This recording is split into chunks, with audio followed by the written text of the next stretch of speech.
Hello दोस्तों, कैसे आप लोग। मैं उम्मीद करता हूँ आप अच्छे होंगे और आपका पढ़ाई बहुत अच्छा से चल रहा होगा। आज इस छोटे से वीडियो में हम लोग बात करेंगे पर्यावरण सम्मेलन यानी कि इन्वायरमेंट से रिलेटेड जो भी प्रोटोकॉल है उसके बारे में बात करेंगे। ऐसे तो बहुत सारे प्रोटोकॉल हैं जो कि किताब में दिया हुआ है, लेकिन जहाँ से बार बार क्वेश्चन आता है एग्ज़ाम में उस प्रोटोकॉल के बारे में हम लोग बात करेंगे इस वीडियो में। ठीक है, यहाँ से सभी एग्जाम में क्वेश्चन आता है जो काफ़ी इंपॉर्टेंट है, उसी के बारे में हम लोग इस वीडियो में बात करेंगे। देखिए, आपका पहला जो है मतलब हम इसमें जो आपको सजाए हुए हैं ये सीक्वेंस में है, जैसे जैसे हुआ है। जैसे कि पहले 72 में हो उसको लिए हैं, फिर 74 वाला लिए, फिर 85 वाला लिए। इस बीच में भी बहुत सारा हुआ है, लेकिन वो एग्जाम पॉइंट ऑफ व्यू से उतना इम्पोर्टेंट नहीं है। जहाँ से बार बार क्वेश्चन आता है वो है ये सब। देखिए, आपका पहला है कि अंतर्राष्ट्रीय मानव पर्यावरण सम्मेलन। इसको हम और भी नाम से जानते हैं, जैसे कि स्टॉकहोम सम्मेलन के नाम से भी जानते हैं। इसी को पर्यावरण का मैग्ना कार्टा भी कहते हैं। तो कई बार ये नाम नहीं लिख करके आपको इस नाम से भी पूछा जाता है। आपको ये नहीं लिखा रहेगा कई बार कि अंतर्राष्ट्रीय मानव पर्यावरण सम्मेलन, तो आपको स्टॉकहोम सम्मेलन लिखा हुआ आ जाएगा। या ये पूछा जाएगा कि पर्यावरण के मैग्ना कार्टा किसको कहते हैं, ये भी पूछा जाता है एग्जाम में। ठीक है, तो अब यहाँ पे देखिए कि ये जो 1972 लिखा गया, इसको आपको थोड़ा सा याद रखना है, क्योंकि ये जो हुआ था ना, स्टॉकहोम सम्मेलन हुआ था और पर्यावरण को मैग्ना कार्टा जिसको कहते हैं, ये 1972 में हुआ था। और ये कहाँ पे हुआ था, तो ये स्टॉकहोम जो है ये स्वीडन देश में पड़ता है, वहीं पे स्टॉकहोम जगह है, वहीं पे हुआ था।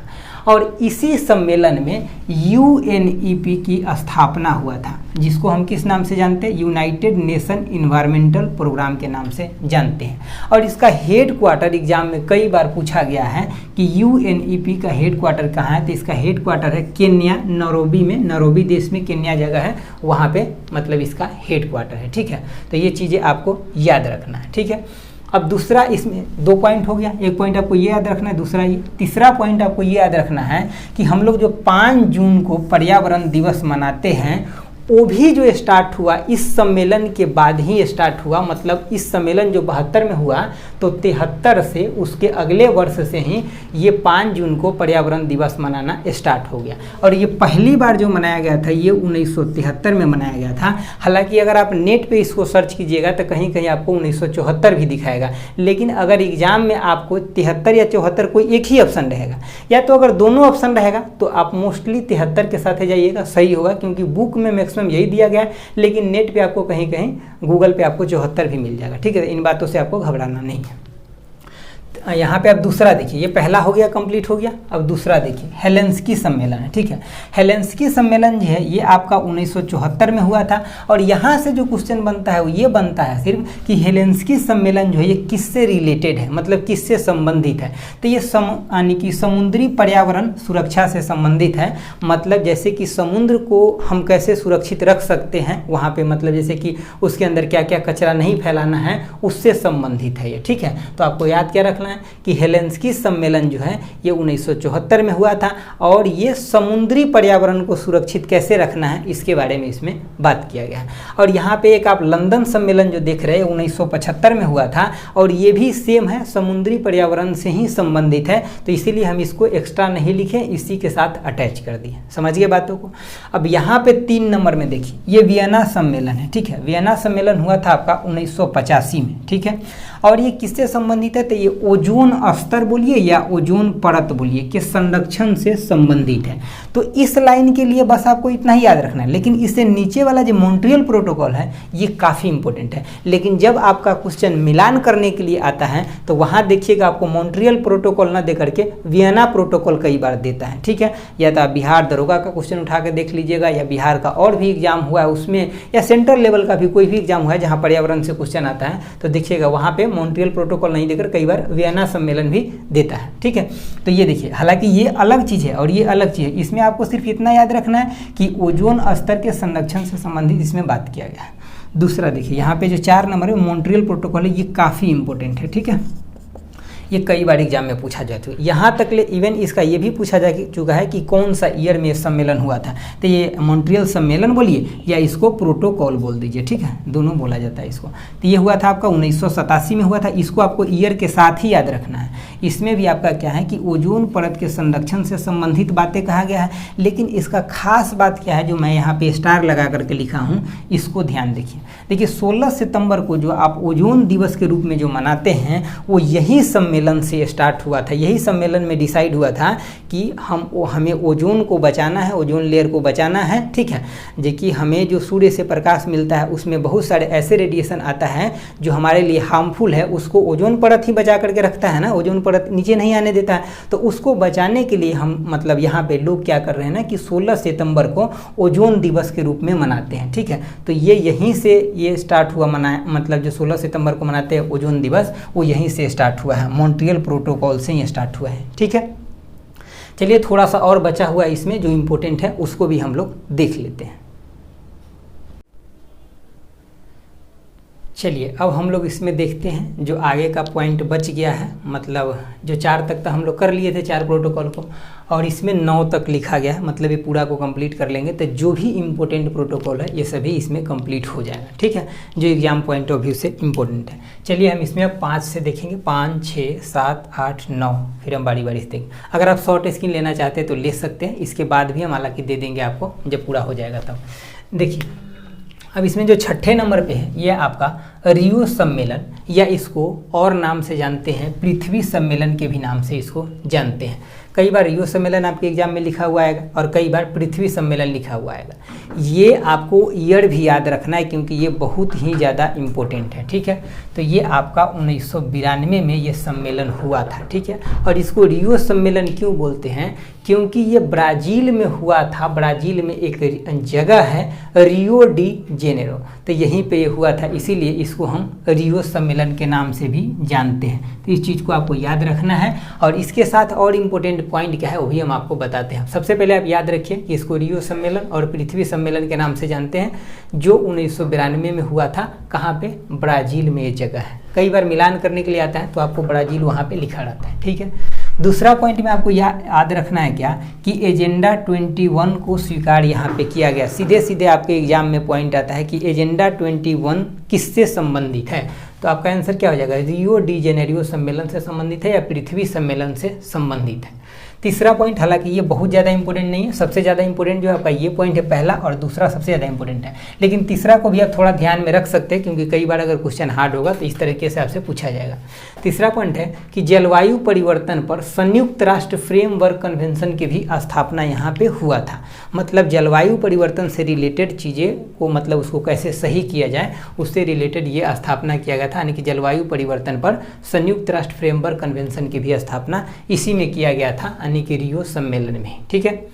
चलिए अगला देखिए, 6 नंबर है, इसको आप इंपॉर्टेंट लगा लीजिए, ये काफ़ी बार पूछा जाता है, ठीक है। क्योटो प्रोटोकॉल, ठीक है, क्योटो प्रोटोकॉल।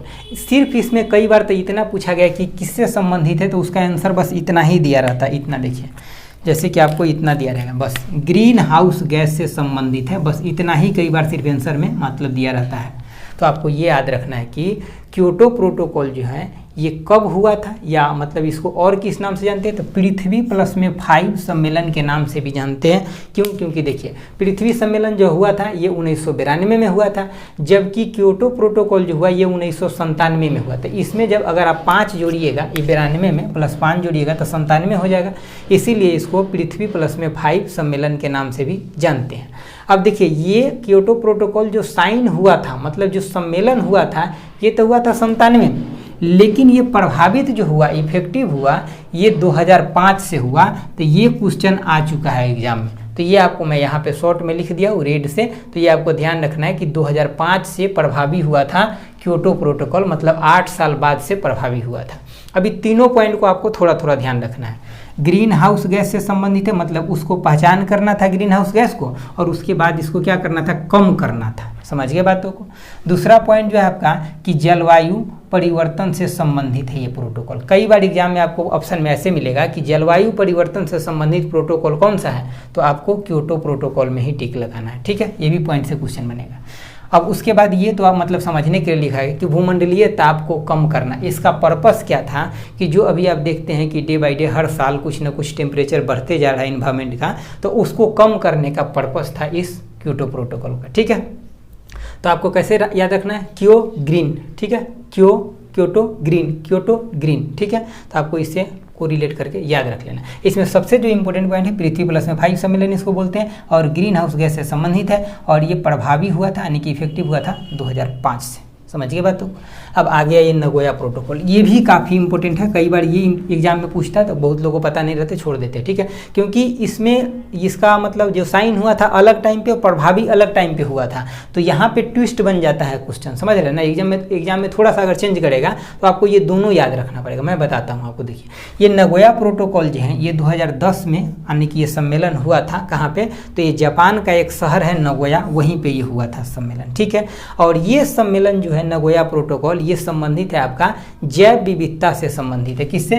जैव विविधता से, यानी कि बायोडाइवर्सिटी से संबंधित है। ये आपको याद रखना है, ये लाइन आपको नहीं भूलना है कि ये जैव विविधता से संबंधित है। ठीक है, और इस नगोया प्रोटोकॉल को ही और किस नाम से जानते थे, ABC प्रोटोकॉल भी इसी को कहते हैं। आपको याद रखना है कि ABC प्रोटोकॉल के नाम से भी जानते हैं नगोया प्रोटोकॉल को। ठीक है, और ये प्रभावी कब से हुआ था, यानी कि इसका साइन जो हुआ था ये 2010 में। ठीक है, लेकिन ये प्रभावी हुआ था आपका 2014 से, मतलब 4 साल के बाद। कोई भी चीज़ देखते हैं ना, आपकी पारित होता है तो पहले उसका ऑफिशियल वर्क होता है, पेपर वर्क होता है, उसके बहुत दिन के बाद ग्राउंड पे मतलब इम्प्लीमेंट होता है। ठीक है, तो उसी तरह से आप यहाँ पे इसको समझिए। ठीक है, देखिए अब एक और देखिए यहाँ पे 8 नंबर में आपका जिनेवा प्रोटोकॉल। जिनेवा प्रोटोकॉल है, इसका मेन जो मकसद था, उद्देश्य था, वो ये था कि जैसे जो भी देश है या कॉन्टिनेंट है वो जो रासायनिक हथियार और जैविक हथियार जो बना रहा है उसके ऊपर रोकथाम करना। समझ रहे हैं ना, क्योंकि ये सब हथियार जो होता है ना, एक्चुअली वो बोलते हैं ना कि जिस पेड़ पे बैठे हैं उसी पे डाली को काट रहे हैं, ऐसा ही ये सब कुछ होता है। ठीक है, सब अपना अपना बना लेते हैं और सबको इस बात से भी डर रहता है। ठीक है, कि कहीं कोई किसी पे अटैक ना कर दे, इन सब चीज़ों का यूज ना करे। अगर इन सब चीज़ों का यूज होता है तो बहुत ज़्यादा मतलब सब कुछ डिस्ट्रॉय हो जाएगा। समझ रहे हैं ना, तो इसीलिए आपको ये याद रखना है कि मतलब जो ये नगोया प्रोटोकॉल है किससे, जिनेवा प्रोटोकॉल है, ध्यान रखिए यहाँ पे, जिनेवा प्रोटोकॉल है ये किससे, तो रासायनिक हथियार जो है, रासायनिक या जैविक हथियार की रोकथाम से संबंधित है। मतलब बहुत सारे ऐसे प्रोटोकॉल बनता है देखिए, उसमें ये कहा जाता है कि आपको मतलब पहले अटैक नहीं करना है, इस टाइप के मतलब हथियार यूज नहीं करना है, तो इसी से ये संबंधित है। ठीक है, उसके बाद लिखिए लास्ट में यानी कि कानकुन सम्मेलन, या इसको प्रोटोकॉल भी बोल सकते हैं। ये मैक्सिको में एक जगह है, वहाँ पे हुआ था, और इसमें बस आपको सिंपल एक लाइन याद रखना, हालांकि ये बहुत ज़्यादा इंपॉर्टेंट नहीं है लेकिन फिर भी आप याद रख लीजिए कि हरित जलवायु कोष की स्थापना करने का यहाँ पे निर्णय लिया गया था। इसका भी मकसद वही था कि जो चीज़ें इन्वायरमेंट से रिलेटेड, जो इन्वायरमेंट को यानी कि हार्मफुल पहुँचा रहा है, जो इन्वायरमेंट के लिए सही नहीं है, उसको मतलब इन्वायरमेंट में बहुत ज़्यादा मतलब नहीं रखने का, मतलब नहीं करने का। ठीक है, मतलब इसीलिए इसका मकसद ये था कि जो टेम्परेचर है मतलब इन्वायरमेंट का, उसको धीरे धीरे क्या करना है कि कम करना है। ठीक है, तो ग्रीन क्लाइमेट फंड के स्थापना किया गया यहाँ पे। तो ये बहुत ज़्यादा आपका इंपॉर्टेंट नहीं, लेकिन जो इंपॉर्टेंट है उसको मैं दिखाता हूँ। देखिए इसको आपको याद रखना है। ठीक है, ये बहुत ज़्यादा इंपॉर्टेंट है। उसके बाद 6ठा भी बहुत ज़्यादा इंपॉर्टेंट है, 7वां भी और 8वां भी। ठीक है, लेकिन ये तीनों जो ऊपर वाला है ये एकदम खास है, इसको आपको याद रखना। जितना भी एक्स्ट्रा भी पॉइंट बताए हैं ये भी आपको याद रखना है इसमें। ठीक है, एक बार चलिए हम रिविजन करा देते हैं आपको। देखिए पहला जो आपको, मैं पहले तो आपको चार्ट करा चुका हूँ। ठीक है, ये फिर से इरेज करके मैं लिखा हूँ क्योंकि एक बोर्ड पे तो इतना ही आता है ना। तो देखिए रियो सम्मेलन 1992 में हुआ था, इसको हम पृथ्वी सम्मेलन के नाम से भी जानते हैं। ये रियो डी जेनेरियो जो जगह है ब्राज़ील में है। ठीक है, और इसमें जो स्वीकार किया गया था एजेंडा 21 को स्वीकार किया गया था। तीसरा पॉइंट है इसमें कि जलवायु परिवर्तन पर संयुक्त राष्ट्र फ्रेमवर्क कन्वेंशन की स्थापना हुआ था। ठीक है, अब मतलब 6ठा नंबर जो है क्वेश्चन वो देखिए कि क्योटो प्रोटोकॉल, इसका जो मतलब सम्मेलन हुआ था वो ये 1997 में हुआ था, लेकिन ये प्रभावी हुआ था, इफेक्टिव हुआ था 2005 से हुआ था। इसमें जो पहला पॉइंट है वो क्या ध्यान रखना है कि ग्रीन हाउस गैस को कम करना इसका उद्देश्य था। दूसरा पॉइंट है कि जलवायु परिवर्तन से संबंधित ये प्रोटोकॉल है। तीसरा पॉइंट है कि भूमंडलीय ताप को कम करना, मतलब जो इन्वायरमेंट का टेम्परेचर है उसको कम करना। अगला देखिए 7 नंबर जो आपका क्वेश्चन है या पॉइंट जो भी बोलिए। ठीक है, नगोया प्रोटोकॉल 2010 में इसका साइन हुआ था, ये जापान में एक जगह है वहाँ पे, और ये प्रभावी हुआ था आपका 2014 से। ठीक है, ये जैव विविधता से संबंधित प्रोटोकॉल है नगोया, और इसको ABC प्रोटोकॉल के नाम से भी जानते हैं। ठीक है, उसके बाद यहाँ पे जेनेवा प्रोटोकॉल, ये नगोया प्रोटोकॉल था, अब ये हो गया आपका जेनेवा प्रोटोकॉल। जेनेवा प्रोटोकॉल जो है ये है आपका रासायनिक हथियार और जैविक हथियार जो है उसके ऊपर रोकथाम लगाने से संबंधित ये प्रोटोकॉल है। ठीक है, उसके बाद है आपका कानकुन सम्मेलन, ये 2010 में हुआ था और इसका भी मकसद वही था, यानी कि इसमें एक हरित जलवायु कोष की स्थापना किया गया और इसमें भी इन्वायरमेंट को देखरेख के लिए चीज़ें के किया गया। ठीक है, देखिए दोस्तों, अगर ये चीज़ें आपको अच्छा लगा है तो आप मेरे साथ जुड़े रहिए। हम हर दिन 1-2 वीडियो लेकर के आएंगे, छोटा छोटा वीडियो होगा लेकिन वो काफ़ी इफेक्टिव होगा। बहुत बार ऐसा होता है कि एग्जाम पॉइंट ऑफ व्यू से आप सिलेबस पढ़ते रहते हैं लेकिन कोई छोटा छोटा टॉपिक होता है जहाँ आप सही से डीप में उसको नहीं पकड़ पाते, आप जज नहीं कर पाते हैं कि कहाँ से इस टॉपिक से क्वेश्चन उठेगा। तो ऐसे टॉपिक सब हम लेकर के आएंगे और आपका टाइम थोड़ा भी वेस्ट नहीं करेंगे, इसीलिए हम बोर्ड पर लिख करके लेकर के आए हैं ताकि साथ साथ लिखेंगे तो आपका टाइम थोड़ा वेस्ट हो जाएगा। ठीक है, तो इसीलिए और मतलब आप देख लीजिए यहाँ से, अगर आप कोई भी जलवायु परिवर्तन से रिलेटेड अगर आप टॉपिक मतलब उठाइएगा और क्वेश्चन उठाइएगा तो देखिएगा आप यहाँ से जो मैं आज पढ़ाया हूँ इसमें से आपको भर भर के क्वेश्चन पूछा गया। ठीक है, तो आज के लिए इतना ही रखते हैं। Thanks for watching, okay bye, जय हिंद दोस्तों। आप शॉर्ट स्क्रीन ले सकते हैं।